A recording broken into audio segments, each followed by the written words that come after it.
আসসালামু আলাইকুম, সবাইকে আমন্ত্রণ ফ্রিকি নিউজে। প্রথমে জানিয়ে দিচ্ছি সংবাদ শিরোনামগুলো। ইবিতে অঘোষিত জরুরি অবস্থা জারি, 22 শিক্ষার্থী আটক। ক্ষমতাসীনদের দখল লুটে সমাজের বন্ধন ভেঙে পড়েছে, মন্তব্য রুহুল কবির রিজভীর। জায়ানের মরদেহের পাশে প্রধানমন্ত্রী শেখ হাসিনা। সংসদে দুজন ছাড়া কেউ নির্বাচিত নন, ডক্টর খন্দকার মোশাররফ হোসেনের বক্তব্য। সমীর ফোন গায়েব আটকে রেখে চোর বলা হলো সাংবাদিকদের। ভারতীয় মুসলিমদের হয়রানি, বিজেপি সরকারকে হুঁশিয়ারি জাতিসংঘের। এবং মার্কিন সামরিক বাহিনীকে সন্ত্রাসী আখ্যা দিয়ে ইরানের বিল পাস। এবারে জানাচ্ছি পুরো খবর। ইসলামী বিশ্ববিদ্যালয় ইঞ্জিনিয়ারিং ডিগ্রির দাবিতে প্রকৌশল ও প্রযুক্তি অনুষদভুক্ত 5 বিভাগের শিক্ষার্থীদের আমরণ অনশন থেকে 22 শিক্ষার্থীকে আটক করেছে পুলিশ। আন্দোলন ঠেকাতে ক্যাম্পাসে অঘোষিত জরুরি অবস্থা জারি করা হয়েছে। বুধবার ভোররাতে অনশনরত এসব 22 শিক্ষার্থীকে আটক করে পুলিশ। এছাড়া ক্যাম্পাসে শিক্ষার্থীদের গাড়ি চলাচল বন্ধ করে দেওয়া হয়েছে।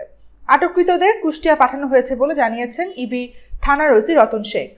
ইঞ্জিনিয়ারিং ডিগ্রির দাবিতে প্রকৌশল ও প্রযুক্তি অনুষদভুক্ত 5 বিভাগের শিক্ষার্থীদের আমরণ অনশন চলছিল। এদিকে মঙ্গলবার অনশনরত কয়েক শিক্ষার্থী অসুস্থ হয়ে পড়লেও প্রশাসন ও অনুষদের ডিন তাদের সঙ্গে দেখা করেনি। এতে ক্ষুব্ধ হয়ে দুপুর 2টায় অনুষদের ডিন অফিসে তালা ঝুলিয়ে দেন তারা। এতে অফিসের ভিতরে আটকা পড়েন অফিস সহকারী আব্দুল মমিন ও পিয়ন বাদল। রাত 9টায় অবরুদ্ধ 2 কর্মচারীকে উদ্ধার করতে আসেন অনুষদের ডিন প্রফেসর ডক্টর মমতাজুল ইসলাম ও ছাত্র উপদেষ্টা ডক্টর পরেশ চন্দ্র বর্মন।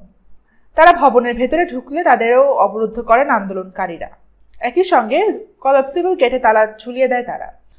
পরে ডিন ও ছাত্র উপদেষ্টাকে উদ্ধার করতে রাত 1টার দিকে সাবেক proctor professor doctor Mahbubur Rahman ও ভারপ্রাপ্ত প্রক্টর আনিসুর রহমান ও computer science and communication engineering এর বিভাগের প্রফেসর আহসান উল হক আম্বিয়া ঘটনাস্থলে উপস্থিত হন। তারা রাত 4টা পর্যন্ত দফায় দফায় আন্দোলনকারীদের সঙ্গে সমঝোতা করার চেষ্টা করেন এবং ব্যর্থ হন। এর আগে রাত 11:30 থেকেই পুলিশি নিরাপত্তা জোরদার করা হয়। রাত 4:30টার দিকে আইনশৃঙ্খলা বাহিনীর সদস্যরা কলাপসিবল গেটের তালা ভেঙে ভেতরে প্রবেশ করে আইনশৃঙ্খলা বাহিনীর সদস্য এবং বিশ্ববিদ্যালয়ের প্রশাসনের কর্তা ব্যক্তিরা। ভেতরে ঢুকে ডিন, ছাত্র উপদেষ্টা ও 2 কর্মচারীকে উদ্ধার করেন তারা। এ সময় শিক্ষার্থীদের করিডোরে অবস্থান নিয়ে ব্যারিকেড দিয়ে তাদের আটকানোর চেষ্টা করে। এ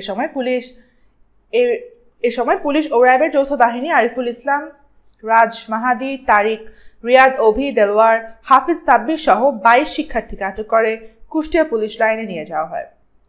সংশ্লিষ্ট সূত্রে জানা গেছে, বুধবার সকাল 9টা থেকে ইঞ্জিনিয়ারিং ডিগ্রির দাবিতে 5 বিভাগের শিক্ষার্থীরা এবং ভর্তিতে বর্ধিত ফি কমানোর দাবিতে 2017-18 এবং 18-19 শিক্ষাবর্ষের শিক্ষার্থীরা দুপুর 12টা থেকে আন্দোলনের ঘোষণা দেন। তাদের ঠেকাতে ক্যাম্পাসে বিশ্ববিদ্যালয় প্রশাসনের পক্ষ থেকে অঘোষিত 144 ধারা জারি করা হয়েছে। ক্যাম্পাসে সব প্রকার সভা সমাবেশ নিষেধাজ্ঞা জারি করে মাইকিং করা হয়।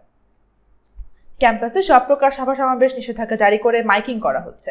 একই সঙ্গে বিভিন্ন হল থেকে শিক্ষার্থীদের বের হতে দেওয়া হচ্ছে না বলে অভিযোগ করেছেন শিক্ষার্থীরা। এছাড়া ক্যাম্পাসে অতিরিক্ত পুলিশ র্যাব মোতায়েন করা হয়েছে। কুষ্টিয়া, ঝিনাইদহ থেকে শিক্ষার্থীদের গাড়ি চলাচল বন্ধ করে দেওয়া হয়েছে। তবে বাধা উপেক্ষা করে ডিগ্রির দাবিতে সকাল 10টার দিকে মিছিল দিয়ে প্রশাসন ভবনের সামনে অবস্থান নেন শিক্ষার্থীরা। এরপর দুপুর 12টার দিকে তারা মুক্ত বাংলার সামনে অবস্থান নেন এবং তাদের আন্দোলন অব্যাহত রাখেন। ইবি থানার ওসি রতন শেখ যুগান্তরকে বলেন, 22 শিক্ষার্থীদের আটক করা হয়েছে।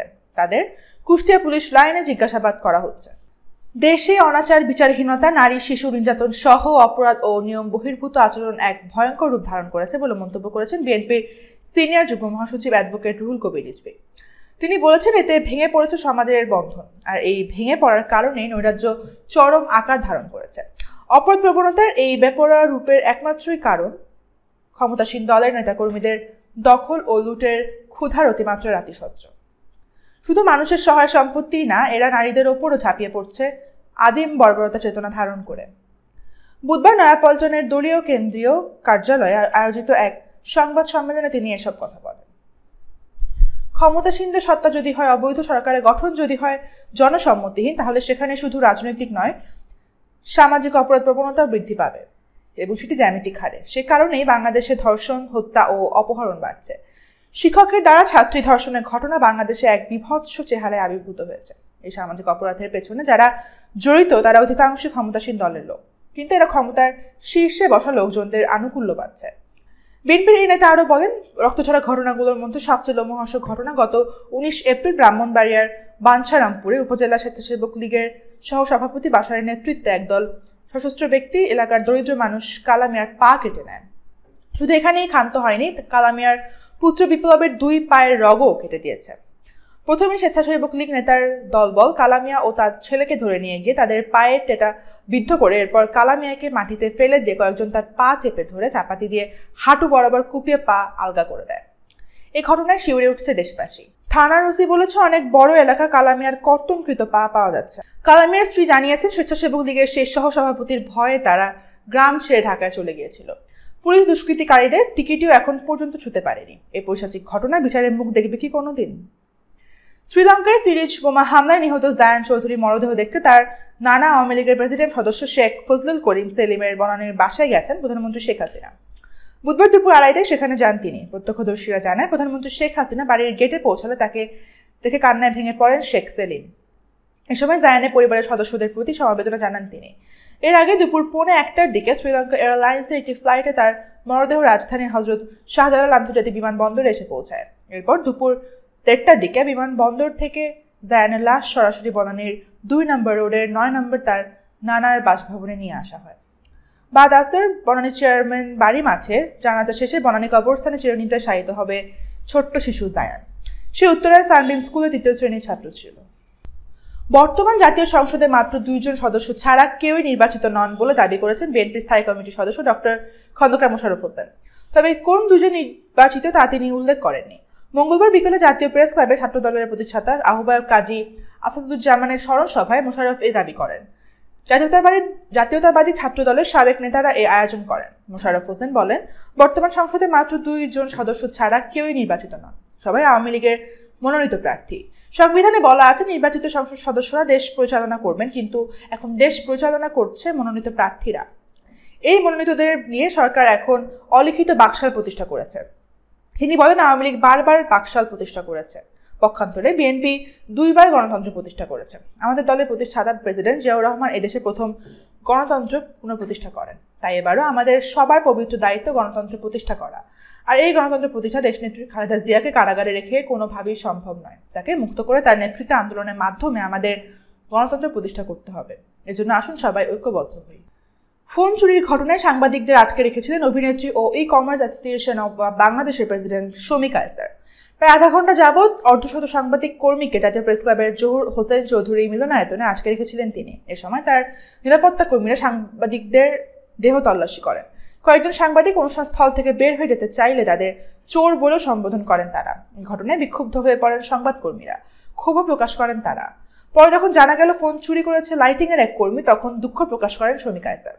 ঘটনাটি ঘটার আগে সেখানে নিজ বক্তব্য শেষ করে চলে যান বিশেষ অতিথি র্যাপিড অ্যাকশন ব্যাটালিয়নের মহাপরিচালক বেনজির আহমেদ।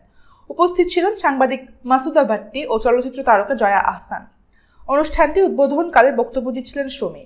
বক্তব্য শেষ করে কেক কাটার সময় হঠাৎ তিনি বুঝতে পারেন তার স্মার্টফোন দুটি নেই। সঙ্গে সঙ্গে তিনি বিষয়টি উপস্থিত সবাইকে জানান। তিনি বারবার ফোনের নম্বর দুটিতে কল করে যাচ্ছিলেন, সচল থাকলেও ফোন রিসিভ করছিলেন না কেউ। এরপর শমীর কথায় মিলনায়তনের মূল প্রবেশদ্বার বন্ধ করে দেওয়া হয়। এ সময় তিনি তার নিরাপত্তা কর্মীদের আদেশ দেন উপস্থিত সকলের দেহ তল্লাশি করতে। সাংবাদিকরা সম্মতি প্রকাশ করলেও কেউ কেউ মনক্ষুণ্ণ হয়ে চলে যেতে চায়। এ সময় নিরাপত্তা কর্মীরা তাদের চোর সম্বোধন করেন। এ সময় উত্তেজিত হয়ে ওঠেন পেশাগত দায়িত্ব পালনরত সংবাদ কর্মীরা। অনুষ্ঠানের আয়োজকদের সঙ্গে বাকবিতণ্ডাও হয় তাদের। পরে টেলিভিশন সাংবাদিকদের ক্যামেরায় ধারণকৃত ভিডিও ফুটেজ দেখা যায় অনুষ্ঠানে কেক নিয়ে আসা লাইটিংয়ের এক কর্মী স্মার্টফোন দুটি চুরি করে পকেটে পুরে নিয়ে যাচ্ছে। এর পরপরই সাংবাদিকদের প্রতি দুঃখ প্রকাশ করেন শমী কায়সার। শমী বলেন, সাংবাদিকদের সঙ্গে ভুল বোঝাবুঝি হয়েছে, যা অনিচ্ছাকৃত। আসলে মুঠোফোন আমাদের সবার জন্যই খুব গুরুত্বপূর্ণ, অনেক গুরুত্বপূর্ণ তথ্য থাকে সেখানে। এই পরিস্থিতিতে প্রধান অতিথি আসার আগেই অনুষ্ঠান সমাপ্ত করে ফেলেন আয়োজকরা। শমী কায়সারের ফোন চুরির ঘটনায় চোর বলায় তীব্র নিন্দা ও প্রতিবাদ জানিয়েছেন সাংবাদিকগণ। একই সঙ্গে অনুষ্ঠান স্থলে তাদের অবরুদ্ধ করে রাখার ঘটনায় ক্ষোভ প্রকাশ করেন তারা। ভারতে বসবাসকারী মুসলিম ও অন্য সংখ্যালঘুদের হয়রানির বিষয়ে দেশটির সরকারকে হুঁশিয়ারি দিলেন জাতিসংঘের মানবাধিকার বিষয়ক প্রধান মিশেল ব্যাচেলেট। জেনেভায় জাতিসংঘ মানবাধিকার পরিষদে বার্ষিক রিপোর্ট পেশ করেন। সে সময় ব্যাচেলেট বলেন, ভারতের বিভক্তিমূলক নীতির কারণে সেখানকার অর্থনৈতিক প্রবৃদ্ধিতে আঘাত লাগতে পারে। এরই মধ্যে সেখানে সংকীর্ণ রাজনৈতিক এজেন্ডায় অসম সমাজ ব্যবস্থায় প্রান্তিক পর্যায়ে রয়েছে বিপন্ন শ্রেণীর মানুষ। ভারতের সংখ্যালঘুদের বিশেষ করে মুসলিমদের বিরুদ্ধে হয়রানি ও তাদের টার্গেট করার জন্য ক্রমশ বৃদ্ধি পাচ্ছে বলে আমরা রিপোর্ট পাচ্ছি। তিনি আরও বলেন, আমরা রিপোর্ট পাচ্ছি ঐতিহাসিকভাবে পিছিয়ে পড়া এবং প্রান্তিক জাতিগোষ্ঠী যেমন দলিত ও আদিবাসীরাও একই আচরণের শিকার হচ্ছে। যদিও জাতিসংঘের কর্মকর্তা মিশেল ব্যাচেলেটের অভিযোগকে ভিত্তিহীন বলে উড়িয়ে দিয়েছেন বিজেপির অন্যতম মুখপাত্র শাহনওয়াজ হুসেইন। তিনি বলেন, জাতিসংঘ মানবাধিকার প্রধানের রিপোর্টকে আমি প্রত্যাখ্যান করছি। যুক্তরাষ্ট্রের সামরিক বাহিনীকে সন্ত্রাসী আখ্যা দিয়ে ইরানের পার্লামেন্ট একটি বিল পাশ করেছে। গতকাল সোমবার তেহরানের 290 আসন বিশিষ্ট পার্লামেন্টে আয়োজিত অধিবেশনে উপস্থিত 215 জন আইন প্রণেতাদের মধ্যে মোট 173 জন সরকারের নতুন এই বিলের পক্ষে ভোট দেন। ভোটের প্রেক্ষিতে মার্কিন সেনাদের বিরুদ্ধে এই বিলটি পাশ করা হয়। সংবাদ মাধ্যম আল জাজিরা জানায়, ইরানকে চাপে ফেলতে তেহরান থেকে তেল না কেনার জন্য অন্য দেশগুলোকে আদেশ দেয় ওয়াশিংটন। মার্কিন প্রেসিডেন্ট ডোনাল্ড ট্রাম্পের ঘোষণায় একদিন পরেই মঙ্গলবার ইরানের পার্লামেন্টে যুক্তরাষ্ট্রের সামরিক বাহিনীকে সন্ত্রাসী আখ্যা দিল। অপরদিকে চলতি মাসে 8 এপ্রিল ইরানের ইসলামী রেভলিউশনারি গার্ড কর্পস তথা বিপ্লবী গার্ডকে সন্ত্রাসী সংগঠন ঘোষণা করে যুক্তরাষ্ট্র। গত সোমবার ট্রাম্প ঘোষণা করেন, ইরান থেকে যেসব দেশ তেল কিনবে তাদের কোনো রকম সাহায্য করবে না যুক্তরাষ্ট্র। 2015 সালের পরমাণু চুক্তি লঙ্ঘন করায় গত বছর নভেম্বর মাস থেকে ইরানের ওপর নিষেধাজ্ঞা জারি করে ট্রাম্প প্রশাসন। এই নিষেধাজ্ঞার পর ইরান থেকে তেল আমদানিকারী দেশগুলোর অনুরোধে তা 180 দিন পর্যন্ত শিথিল করে মার্কিন প্রশাসন। সেই দিন এবার শেষ হতে চলেছে। ফলে 2 মের পর যেসব দেশ ইরান থেকে অপরিশোধিত জ্বালানি তেল আমদানি করবে তাদের আর কোনো রকম সাহায্য করবে না বলে স্পষ্ট জানিয়ে দেন ট্রাম্প। এর আগে গত বছরের নভেম্বর মাসে ইরানের সঙ্গে স্বাক্ষরিত 6 জাতি পারমাণবিক চুক্তি থেকে যুক্তরাষ্ট্রের নাম প্রত্যাহার করে নেন মার্কিন প্রেসিডেন্ট ডোনাল্ড ট্রাম্প। পরবর্তীতে তিনি দেশটির জ্বালানি খাতের ওপর ব্যাপক নিষেধাজ্ঞা আরোপ করেন। এদিকে ইরানের পররাষ্ট্র মন্ত্রণালয় তাদের তেল বাণিজ্যে ক্ষয়ক্ষতি বন্ধের জন্য যুক্তরাষ্ট্রের সরকারের নেওয়া পদক্ষেপের তীব্র সমালোচনা করেন। এছাড়া এখনকার মতো সাথে থাকার জন্য ধন্যবাদ সবাইকে।